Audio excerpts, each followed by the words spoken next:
maior for o seu poder de ação, inevitavelmente, mais oportunidades você tem de receber notoriedade e de trazer para a sua vida enriquecimento. Nós trabalhamos muito mais do que dinheiro, porque nós trabalhamos com prosperidade.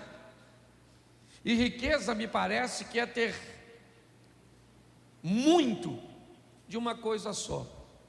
E prosperidade é ter mais do que o suficiente de tudo aquilo que se precisa. Mas eu sei, eu não sou tolo, eu sou pastor. Eu lido com gente e sei que o que gente está procurando, na maioria das vezes, é grana. Mas eu aprendi também que quem trabalha para Deus, por exemplo, por dinheiro, também pode trabalhar para Satanás por um salário maior. Se o assunto é grana, é só business, é só negócio. Então eu preciso te mostrar que não há problemas, desde que você entenda os princípios. E vou gastar 20 minutos, no máximo 30, com vocês. Mas quando nós vamos entender o ambiente de criação, os códigos do início, talvez só em observar o primeiro capítulo de Gênesis, eu já descubro a melhor maneira de conduzir a minha vida aqui nessa terra. E eu tenho falado para aqueles que caminham comigo aqui, porque o modelo da criação é o modelo de uma vida de sucesso. É só você replicar em qualquer área da sua vida e você vai ver que as adversidades, elas vão surgir, porque enquanto tivermos no mundo, teremos aflições. Por mais corretamente que você viva, as adversidades farão parte dos processos que você vai enfrentar. Mas eu acho que vale a pena primeiro entender como tudo começa. No princípio cria Deus céus e terra. Esse versículo já me diz que uma coisa vem primeiro que a outra. O céu vem primeiro, a vontade de Deus vem primeiro. O que tem no céu? A vontade de Deus. Seja feita a sua vontade, assim ou aqui na terra, como ela é feita no céu. Você já ouviu: juntai tesouro onde? No céu, onde ladrão, traça e ferrugem não pode roubar. Buscai primeiro o reino de Deus e a sua justiça, e as demais coisas vos serão. Isso. Que adianta o homem ganhar o mundo inteiro e perder o céu? Então é muito importante nós entendermos: pastor, mas isso é muito abstrato. É, porque o céu não se ensina, o céu se revela. Ninguém consegue ensinar o reino para ninguém, porque você não consegue ensinar o reino. Você consegue ensinar o texto bíblico, mas o reino se revela. É importante entendermos isso. Se você vai olhar, vamos tratar da seguinte forma, num linguajar mais prático: o que Deus vai abrir? Um negócio que vai surgir da onde? Do nada. A terra era sem forma e vazia, e Ele começa a estabelecer também um princípio de vida. Qual? A fé. Ao chamar à existência as coisas que não existem como se elas já existissem, o que Deus está estabelecendo é a fé. É isso. O que a Bíblia está dizendo é que se eu quero ter uma vida vencedora, próspera nessa terra, primeiro eu entendo que o reino de Deus é prioridade. Os céus vêm primeiro. Há um tempo atrás, alguém queria dar o dízimo na igreja aqui, sendo membro de outra igreja, e eu disse para essa pessoa que não podia dar. E ele me disse que eu não sabia o valor do dízimo dele, porque se eu soubesse, eu receberia. E eu disse para ele que não interessava o valor do dízimo dele, ele não era grande o suficiente para comprar meu princípio, por maior que fosse o valor.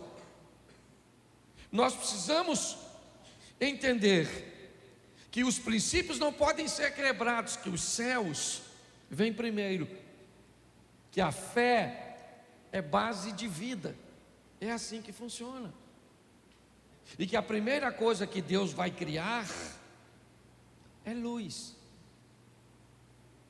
é conhecimento, é informação.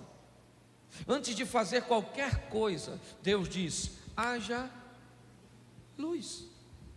Uma palavra muito associada com conhecimento, e as trevas têm associação com ignorância. O que você sabe sobre o que você faz? O que você sabe sobre o que você vende? O que você sabe sobre o que você representa? Vá tentar evangelizar alguém sem conhecer o Evangelho, e muitas vezes alguém desmonta todo o seu argumento com uma pergunta que você não consegue responder. Quanto mais conhecimento, quanto mais informação você obtiver daquilo que você quer fazer, maior a possibilidade de êxito. Hoje eu vejo pessoas tentando construir coisas num ambiente de escuridão. Ah, você quer o quê? Quer vender o quê? O que você sabe sobre esse produto que você quer? Provavelmente você só quer vender porque descobriu que alguém vendeu e ficou rico. E se alguém está ganhando dinheiro, é isso que você faz, você replica. E muitas vezes, mesmo replicando algo que deu sucesso na vida de outro, você fracassa. E isso provavelmente vai te machucar mais ainda. Quer casar? Leve luz. Quer arrumar amizade? Leve luz. Quer estudar? Ilumine. Traga luz para saber se aquilo que você está planejando fazer vai trazer para você o resultado que você espera. Porque eu vejo gente que está com 50 anos estudando ainda para uma hora arrumar emprego. O que você faz? Não, estou me especializando. Pô, deve ser para ir para o céu, para trabalhar lá, ou para o inferno. Porque está... Você conhece alguém assim? Não precisa levantar a mão. Tá certo?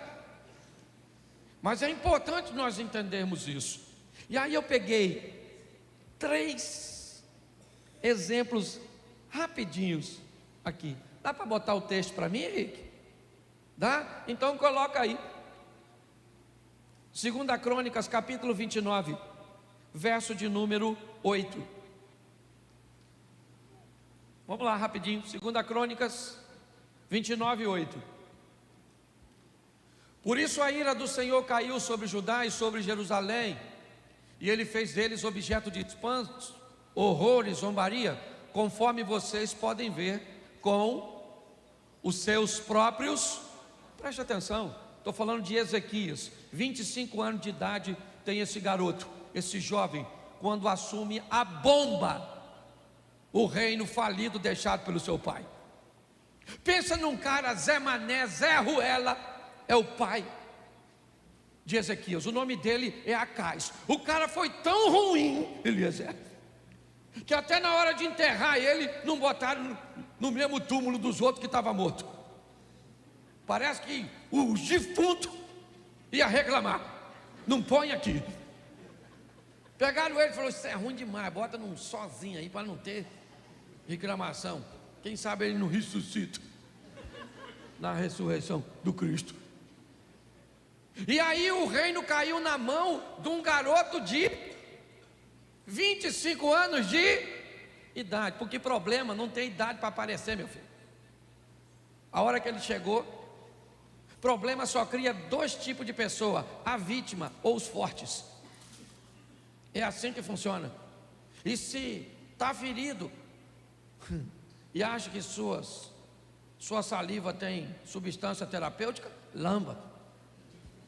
suas feridas. Se não, meu irmão, erga a cabeça e vamos embora, vida que segue. O que nós temos aqui? Nós temos um problema. O que nós temos aqui é um problema. Por quê? Porque Jerusalém está sendo atacada o tempo inteiro, e agora por assírios ou por sírios, arameus, agora me falha a memória, mas ele está enfrentando a adversidade. Esse é um problema, e esse problema precisa ser resolvido. Isso precisa ser sanado, e alguém vai ter que se levantar para resolver.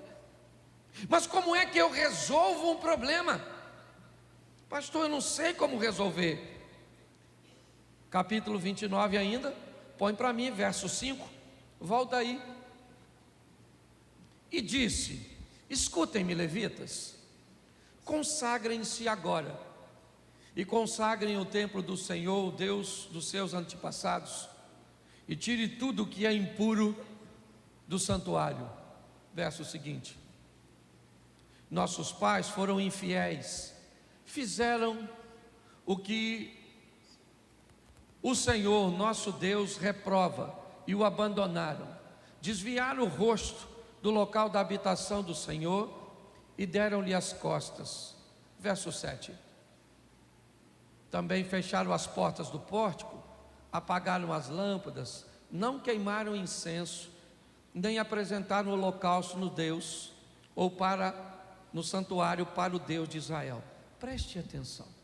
Enquanto no verso 8 nós temos o problema, do verso 5 ao 7 nós temos o causador do problema. Preste atenção. Ezequias tem um problema, mas para resolver ele precisa saber o motivo pelo qual aquele problema aconteceu. Tem pessoas que quando se deparam com um problema, tem muitas vezes a ânsia de resolvê-lo de uma forma tão imediata, que esquece de uma coisa crucial: descobrir o que causou. Fazendo uma leitura, e é isso que ele faz, ele diz: olha, nós temos um problema, qual é? A humilhação, o escárnio, toda a dor que nós estamos vivendo. Mas o que aconteceu? Por que é que aconteceu? Ele diz: eu vou explicar. Nossos pais viraram as costas, não queimaram não queimaram incenso, não adoraram ao Senhor. Ele descobre então o motivo. Hoje você tem um problema na sua empresa, beleza, está tudo certo. Qual é o problema? Falta de grana.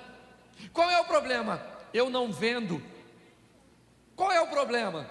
Eu não consigo pessoas qualificadas. Tá bom. Se você tem um problema, você precisa descobrir o que você precisa fazer. Bom, se quando você vai arrumar um funcionário qualificado, você quer pagar banana, não se espante se você só tiver macaco trabalhando para você. Pessoas qualificadas, elas precisam de uma remuneração diferenciada. Então talvez o seu fracasso tenha a ver muitas vezes com a sua postura empresarial. Você precisa descobrir o motivo. Vai lá e olha, e saiba de uma coisa: se ele estiver em você, a visibilidade vai ser muito difícil, porque defeito em nós é como caroço de feijão no dente. Porque caroço de feijão no dente você vê nitidamente, desde que esteja no dente dos outros. Sim, a Bíblia usa um exemplo que eu às vezes acho horroroso, mas, aliás, ela não usa o exemplo, eu uso o exemplo para dar discernimento do texto. Examinai o homem a si mesmo e vede se não está reprovado. Para mim não tem nada mais expressivo, exemplo de autoexame, do que limpar-se no banheiro. Sim, você vai no banheiro, faz suas necessidades, Você limpa e joga o papel fora? Sim ou não? Sim ou não? Claro que não. Você limpa. Examina aí. Eu acho que não tá bom não aqui não. Vou jogar esse aqui fora. Aí você pega de novo, passa, joga fora? Não, limpa. A direita limpou, mas a esquerda ainda está meio danificada.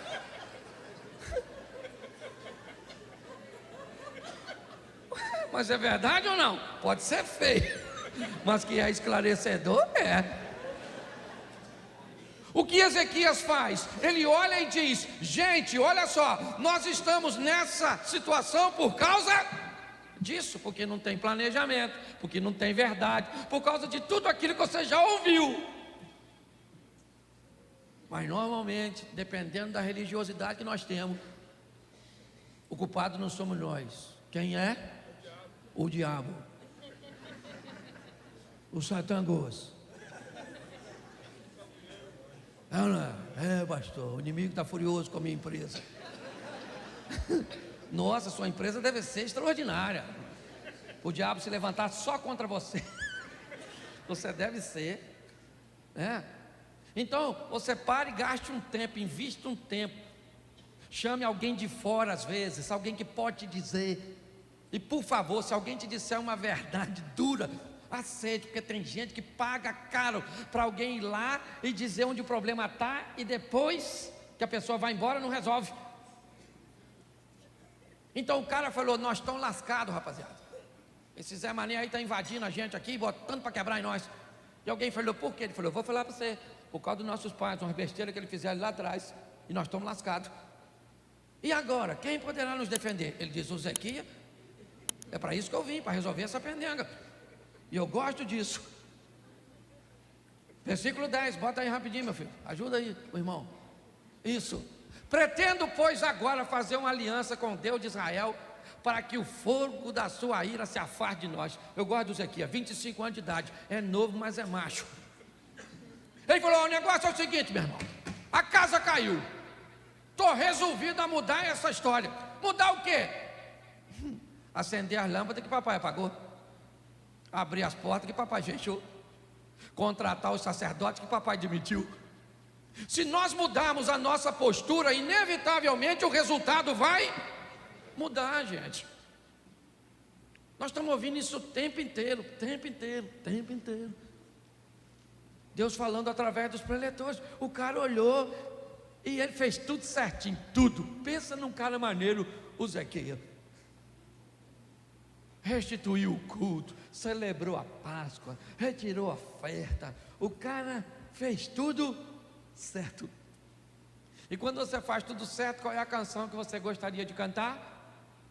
Vai dar tudo certo. Porque a gente pensa que é assim: fiz tudo certo, vai dar tudo certo. O discípulo, Jesus falou para o discípulo: entra no barco e vai para o outro lado. Eles falaram: claro. Vamos entrar no barco e vamos para o outro lado, para onde Jesus mandou. O vento era o quê? Era o quê?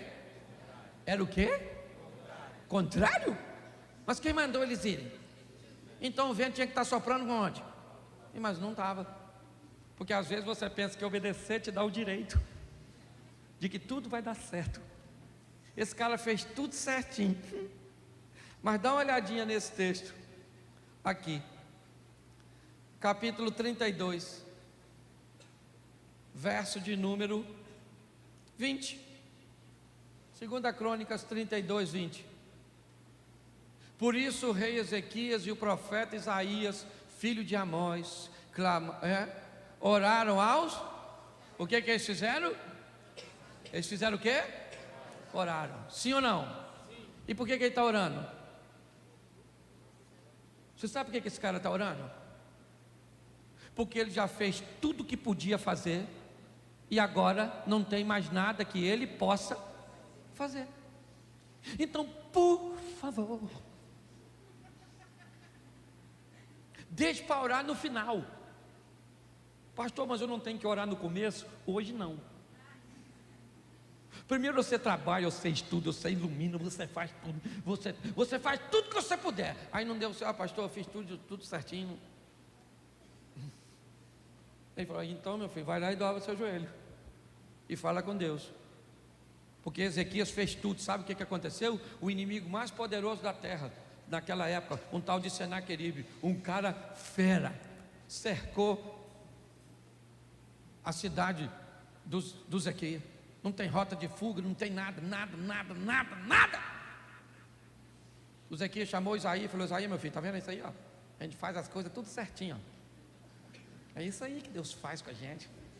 Essa injustiça, sabe? Por isso que às vezes eu penso que se é bom é que é ruim. Porque tem gente no meio da diversidade já fica com o coração.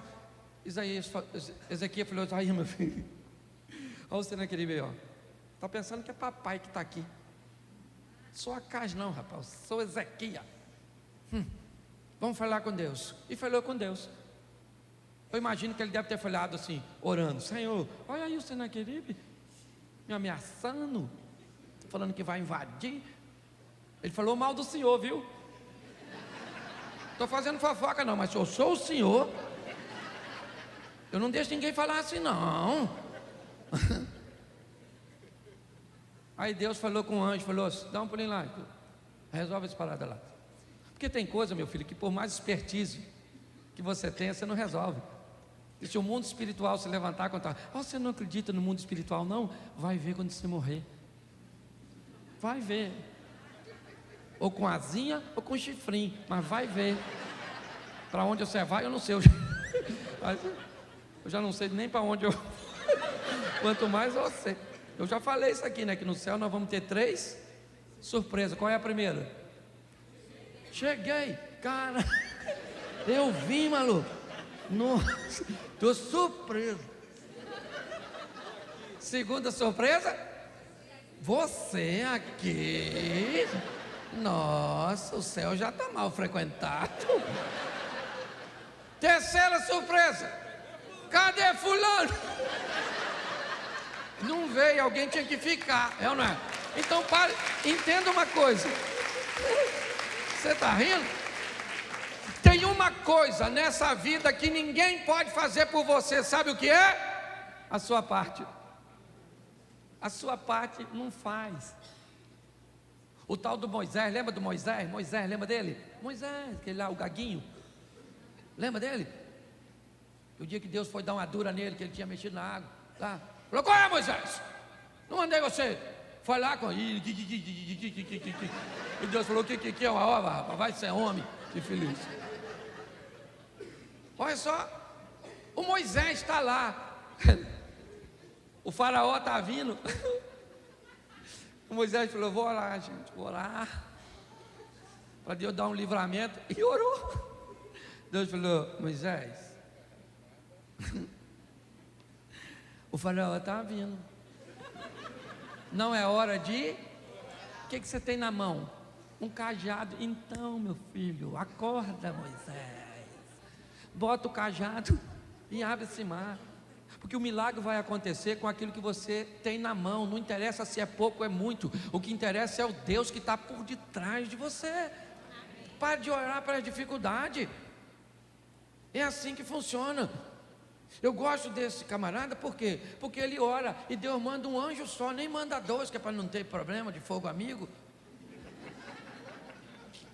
O anjo chegou lá e resolveu o problema. Então aprenda uma coisa, você vai lidar com o negócio? Vai.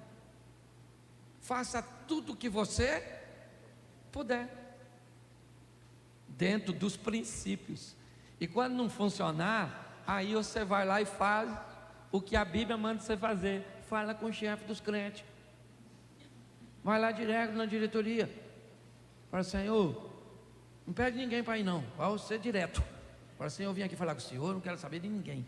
É eu e o Senhor. Faz igual aquela mulher, quando foi lá falar com Eliseu. Segunda coisa que eu quero te falar aqui, rapidinho. Eu acho isso o maior barato. Eclesiastes 9:10. Bota aí. Já foi usado aqui, mas eu quero mostrar de novo aqui, ó. Tudo o que suas mãos tiverem que fazer, que o faça com toda a sua, pois na sepultura para onde você vai. Parece uma ameaça. Não há atividade, nem planejamento, não há conhecimento, nem sabedoria. A Bíblia está dizendo que tudo que vier para você fazer, faça da melhor maneira que você puder. Pare de fazer as coisas para os outros e faça as coisas para Deus. É assim que funciona. Se tem uma coisa que eu acho legal na construção do templo, que Salomão liderou, é esse texto aqui, ó. Primeiro livro dos Reis, capítulo 6, verso 7. Coloca aí. Primeiro livro dos Reis, 6, 7. Na construção do templo, só foram usados blocos lavrados onde? Ou cortado e não se ouviu no templo nenhum barulho nem de qualquer outra durante a sua. Isso é extraordinário, porque eu fico imaginando que tipo de pedreiro, de profissional que o Salomão contratou. Ele falou: ó, tem que cortar tudo longe para chegar aqui só encaixar. Não quero barulho, não quero nada.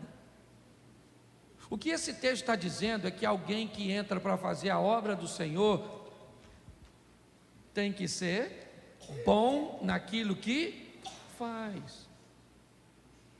Você tem que oferecer o melhor serviço. Você tem que fazer o melhor. Tem uma historinha que eu gosto muito de um garoto, um rapaz, na verdade era um empresário do ramo de marketing, morava nos Estados Unidos e queria cortar a sua grama. Então ele procura um anúncio que recomende para ele um jardineiro. Horas depois, um garoto de 19 anos, mais ou menos 20 anos, bate na porta dele com uma picape trazendo consigo as ferramentas. Ele achou estranho um garoto daquela idade, um menino bem aparentado, e o menino cortou a grama dele toda,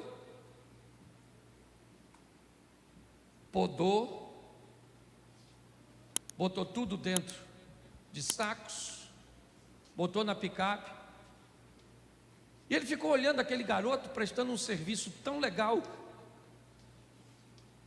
ele entusiasmado, quando no final o garoto virou para ele e falou assim: moço, deixa eu fazer um pedido do senhor, será que o senhor deixaria eu usar seu telefone? Ele achou o pedido estranho, mas o menino fez um serviço tão legal, que ele disse: claro, pode usar. Mas ele, intrigado com o pedido, foi prestar atenção, foi ouvir para quem o menino ia ligar, e de repente o menino ligou e falou assim: ô minha senhora, boa tarde, a senhora não está precisando de um jardineiro? Ela disse: não, eu já tenho um. Ele disse: mas eu corto a grama e levo todo o lixo. Ela disse: mas o meu jardineiro também faz isso. Ele disse: mas eu ainda podo. Ela disse: o meu jardineiro também faz poda. E ele disse: mas eu lubrifico e deixo as ferramentas tudo arrumadinho. Ela disse: o meu jardineiro também faz isso. Ele disse: olha, mas o meu preço é muito bom.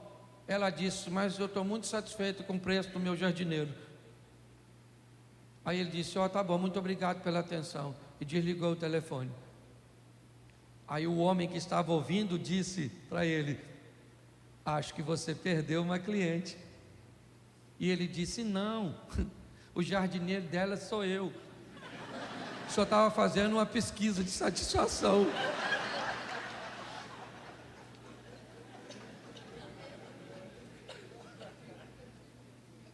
Você sabia que quando você presta um serviço ruim ou você dá um exemplo negativo, isso se replica 3, 4 vezes ou até mais do que quando você faz um serviço bom? Talvez você não está prosperando porque é ruim mesmo. Não tem nada a ver com Satanás não, é você mesmo. Você não tem nem chifre e é ruim. Tá rindo? Cuidado, tá rindo de tu. Deixa eu usar aqui o último, que até eu já estou cansado. Eu não dormi, eu estava em Belém. Ontem, falei em Belém, saí de lá 3h30 da manhã. Eu não sei que hora é, não sei se eu como, se eu não como, se eu tomo banho. Não sei mais nada, nem sei quem eu sou. Mas deixa eu te mostrar o último texto aqui. Gênesis 41:15. Presta atenção nesse cara, porque ele é extraordinário. Também é um solucionador de problema. Você já ouviu falar dele aqui? José do Egito. Então, ou melhor, o faraó disse a José: tive um sonho que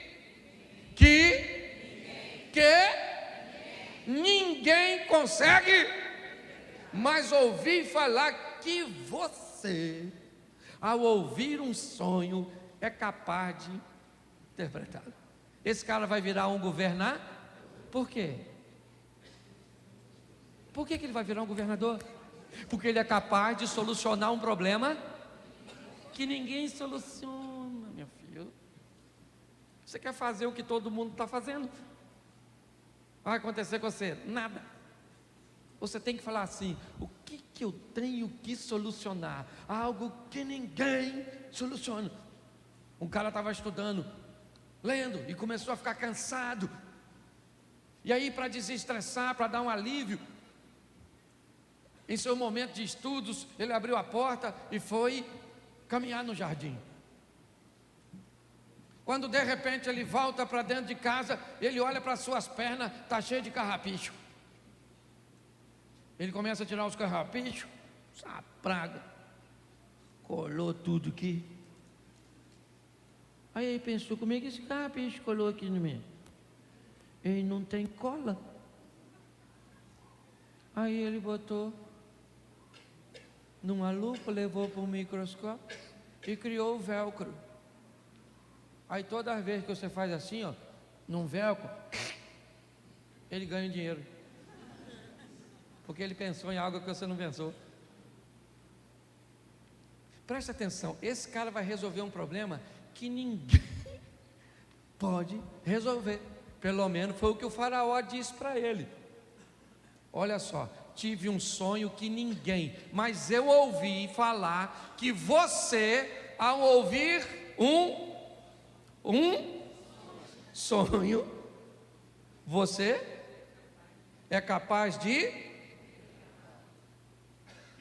Verso 45, o verso 25 ainda do capítulo 41. Põe no verso 25. Presta atenção nesse camarada. É só ir do 15 para o 25.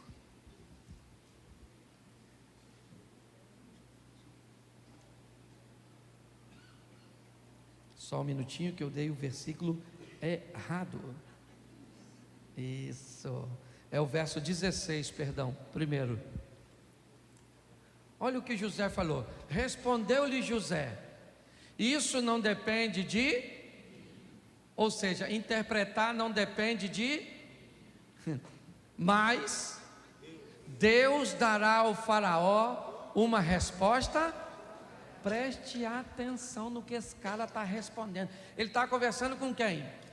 Com o faraó, que se acha um Deus. Aí o faraó fala para ele assim: eu ouvi falar que você é capaz de solucionar um problema que ninguém soluciona. O que é que ele fala? O faraó: soluciono mesmo. Entendeu? Comigo é assim mesmo. Apareceu o problema, eu soluciono. Não, ele falou: deixa eu falar uma coisa com você, faraó. Eu não soluciono nada, mas eu conheço um Deus que soluciona. Bom, das duas, uma. O que José está dizendo para o faraó, que não é bobo, pode parecer duas coisas: ou ele é um Deus encarnado num homem, ou ele então é alguém que é um homem, mas anda muito perto. E para o faraó qualquer uma das duas coisas serve. O que o Zé está vendendo é o peixe dele. E pensa num cara malandro. É esse tal de Zé. Quando ele fala para o faraó, ele falou: ó, eu não faço nada, mas eu conheço um Deus. Me trouxe para cá por uns caminhos esquisitos. Entrei numa cisterna, fui para a casa de um camarada, que a mulher dele quis pegar eu. Quase que eu peguei a maluca, uma gostosona lá, mas eu fugi. E aí fui preso. Interpretei um sonho dos malucos lá, um morreu, veio para cá, esqueceu de mim. Eu estou cansado dessa vida. É muita desgraça para um Zé só. Não, o cara está lá. E agora ele está dizendo para o faraó: não sou eu, mas tem um Deus que vai dar para o senhor uma resposta favorável. Gente, ele está falando com o faraó. Se ele fala algo de ruim, o que o faraó podia mandar? Só por causa da coisa ruim. Eu lembro da história de um rei que teve um sonho, que os dentes dele caíam tudo. E ele pegava o único dentinho que ficou e ficava escovando. O dente dele não caiu. No sonho, ele chamou os sábios dele de tudo e falou: gente, estou com um sonho que me perturbou. Sonhei que meus dentes caíam tudo, ficava um dente só. E eu cuidava do dente, o dente caiu. Eu preciso de uma interpretação. Aí chamaram um sábio. Aí o rei falou: ó, sonhei que meus dentes caíam tudo, ficava um só, eu escovava e ele caía. O sábio falou: nossa, que coisa ruim. Deixa eu falar uma coisa para o senhor. Os dentes do senhor que está caindo eram os parentes do senhor que ia morrer. E o último dente era o senhor. O rei falou: prende esse miserável, prende essa peste. Está falando coisa mal a meu respeito, rapaz, que eu vou morrer, coisa nenhuma. Prenderam ele. Ele falou: vê se arruma outro sábio aí. Foram lá na casa de um sábio longe, falou: olha, o rei está mandando chamar você. Eu vou logo falando, cuidado com o que você vai falar, porque o outro já foi preso. Aí ele falou: vamos embora. Contaram para ele o que foi. Aí o outro sábio chegou e falou: ó, sonhei que meus dentes caía tudo, ficava um dente só. Eu escovava o dente caía também. O que significa? O sábio falou: isso é um negócio extraordinário. Rapaz, louvado seja Deus. Vida longa ao rei. Ei, mas o que significa? Isso é longevidade. O que esse sonho está dizendo? Que o senhor vai viver muito mais que todos os seus familiares. Ele falou: é isso aí. Dá presente para ele. Falou coisa boa a meu respeito. Ganhou os presentes. Na saída um cara falou assim: maluco, você falou a mesma coisa que o outro. O outro falou que os parentes morrem primeiro e ele morre por último. Você falou que ele vive mais que os outros. Ele falou: pois é, eu falei a mesma coisa. Por isso que tem gente vendendo coisa que você não consegue vender, porque faz diferente. Deus está te machucando, né? Podia ter ficado na palestra anterior. Nossa, você virou uma tortura. Essa hora você cansado e as coisas ficando cada vez mais contra você. Eu gosto disso, porque isso é algo que só vai crescendo. Bota o verso 25 do 41. Olha o que José diz agora para o faraó. O faraó teve um único sonho, aquele sonho da vaca magra, da vaca gordinha, lembra? Da vaquinha magrinha que comia gordinha, de uma espiga, que não sei como é que alguém sonha com espiga que come outra. Isso parece os vegetais, um desenho animado, sei lá, Alice. Também não sou obrigado a saber tudo. Ele disse: o José falou para o faraó, o senhor teve um sonho, disse-lhe José.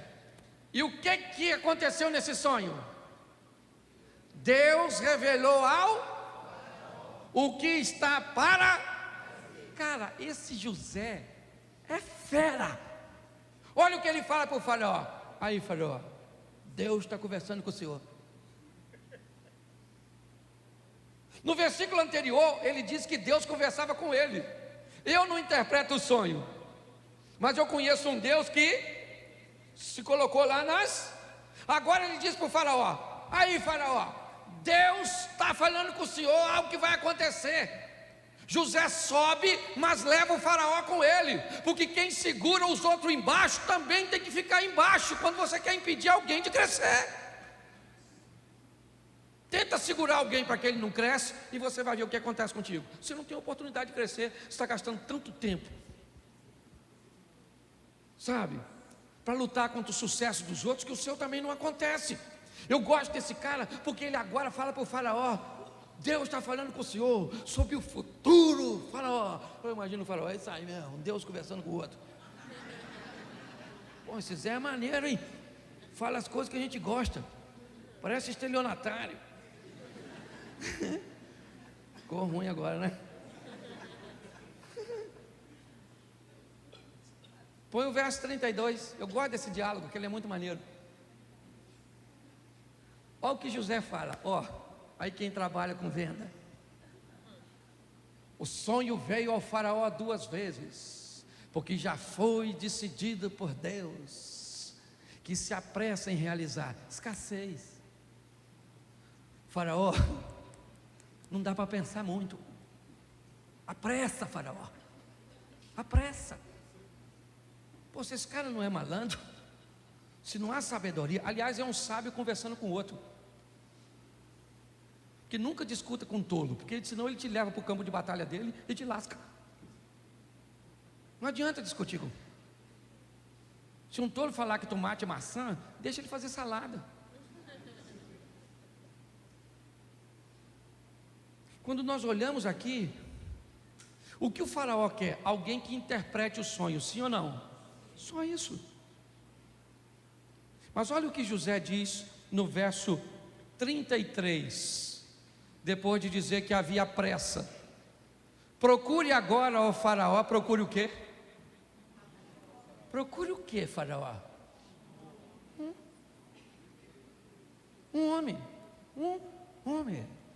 sou eu. É isso que ele está falando. Procure um homem criterioso. E sabe, um homem aí no seu reino, qualquer um, sabe, que converse com Deus, que resolve aquilo que ninguém resolve. O cara está vendendo o peixe dele, cara. E muito melhor que isso, levando ou levantando a moral de quem vai comprar, do cliente. Ele diz: um homem criterioso e sábio, e ponha-o onde? No comando da terra do versículo 38. Presta atenção, é o 33. Bota o 34 para eles ver, porque eles não vão ler depois mesmo. Pelo menos lê aqui. O faraó também deve estabelecer supervisores para recolher o quinto da colheita do Egito durante 7 anos de fartura. O cara, para mim, ele não deu essa resposta na hora. Ele falou: faraó, segura a onda aí, porque ele já veio com a solução. Porque rico não fica quem identifica problema, mas sim quem soluciona. O problema ele já sabia, 7 anos de fartura e 7 de... Mas e aí? Ele diz: não, você precisa mudar seu sistema de plantio, mudar seu sistema de colheita, mudar seu sistema de armazenamento, mudar seu sistema de comércio, mude tudo, economize a quinta parte, porque isso dará a você condições de sobreviver o período de verso 38 agora. Por isso o faraó lhes perguntou: será que vamos achar alguém como este homem, em quem está o Espírito Divino? Você sabe por que o faraó disse que tinha nele o Espírito Divino? Porque ele já tinha dito para o faraó que tinha o Espírito Divino conversando com ele. Porque senão o faraó não ia dar mole. Falou: olha o Zé aí, ó. Você vai virar governador. Dá prisão para o governo. Que isso não aconteça no Rio de Janeiro. Nossa, eu tinha nada que falar isso. Caraca, mano. Pô, acabou. Ô Jesus, me perdoa. Troço tão sério aqui. Acabou. Perdi a linha do raciocínio. O Satanás me perturbando. O inimigo, Elisé, o inimigo está furioso. Mas escute só, vamos aqui, só para você entender.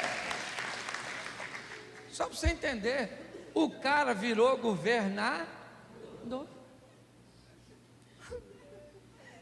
E que governador, diga-se de passagem.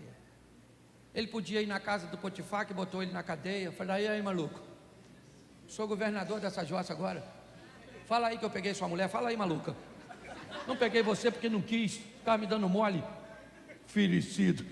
E você cala a boca, chifruto. Se mede comigo não. Ele foi? Não tem tempo para vingança, não tem tempo para isso, porque estão falando, porque deixa de falar. Invista em você, seja o melhor, não melhor que os outros, melhor que você. Fale com Deus para te dar umas ideias. É isso que eu falo. Às vezes eu vou orar para o Senhor me dar uma palavra, pregar o que todo mundo está pregando. Eu não quero pregar não, do mesmo jeito dos outros. Não, eu quero pregar do jeito que ninguém está pregando. Quero falar o que ninguém está falando. Quero viver o que ninguém está vivendo. É isso que eu estou afim assim. Então fala, não, isso é soberba. Não, meu filho, isso é pegar o melhor. Saia daqui hoje para viver o sensacional, o incrível. Eu não te trouxe aqui à toa. Eu te dei a oportunidade, eu tenho te dado a oportunidade. É isso que nós aprendemos na Bíblia. Você pode ficar de pé? Vamos embora, porque já é 10 horas. Nossa, esse troço começou ontem, né? Está arriscado acabar amanhã. E tem gente que ainda vai para longe, para Paraíba. Um que veio aí, o outro vai para o sul. Isso, vem gente quente, vem gente fria, vem gente de tudo quanto é lado, né? É isso. Pode fechar os olhos aí, pode fechar, nós vamos orar. Você vai sair daqui para mudar a sua vida para sempre. Peraí, que eles vão cantar, ainda tem, né? O pastor não manda nada aqui, só prega, no final também, o último. Os bons ele bota no começo. Os ruins fica assim pro final, quando todo mundo está muito cansado. Aí vai você. Mas fecha seus olhos aí. Pelo menos você está saindo daqui tarde, com fome, suave e feliz. Deus é poderoso, não é? Fecha seus olhos. Pai, muito obrigado. Muito obrigado por todos aqueles que passaram por aqui. Muito obrigado por aqueles que fizeram tudo isso funcionar. Desde o estacionamento, da recepção, das crianças, de todos os quiosques, todos os parceiros. Muito obrigado. Mais uma vez eu quero te agradecer pela vida do Diogo e da Aline. Abençoa a casa, os negócios dos teus filhos. Toma todos os palestrantes em tuas mãos. Só o Senhor pode recompensá-los, porque hoje eles estão deixando aqui valores, tesouros no nosso coração. Te damos graças por